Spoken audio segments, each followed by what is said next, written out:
Bonjour à tous, dans cette vidéo on va venir s'intéresser au squat à la barre et en particulier dans cette vidéo à la barre basse. Donc au niveau du positionnement, il faut que vous positionnez la barre plutôt bas sur votre dos. Donc généralement ça va être au niveau des deltoïdes postérieurs, donc de l'arrière d'épaule, mais ça va dépendre de chacun. Ensuite vous allez également écarter vos pieds dans une position qui vous permette d'être bien à l'aise. Donc généralement encore une fois ça va être un petit peu plus large que la largeur des épaules, mais ça va dépendre des gens. Avant de démarrer le mouvement, je vous conseille de fixer un point de façon à être bien stable et bien à l'aise sur le mouvement, mais également à rigidifier tout votre tronc. C'est-à-dire que votre barre sur votre haut du dos doit bien être stable, vous devez avoir les muscles du haut du dos bien gainés, mais également vous préparer à bien gainer les muscles du bas du dos, c'est-à-dire les lombaires, les abdos et les obliques. Au niveau de l'exécution, on va inspirer quand on va fléchir les jambes, donc on pense bien que c'est un squat, donc il faut s'asseoir en arrière.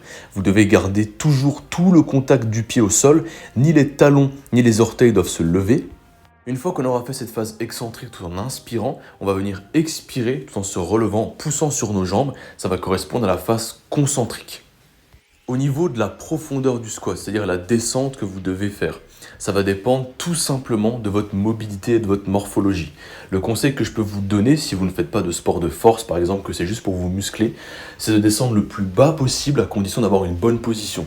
C'est-à-dire ne pas avoir de rétroversion de bassin. Le bassin doit rester fixe de A à Z, mais également ne pas perdre la tension au niveau du haut du dos et avoir toujours une position la plus stable et la plus à l'aise possible. Si vous avez des problèmes de mobilité, c'est pas gênant de limiter l'amplitude et de travailler sa mobilité à côté par exemple, puis progressivement descendre de plus en plus avec une bonne technique.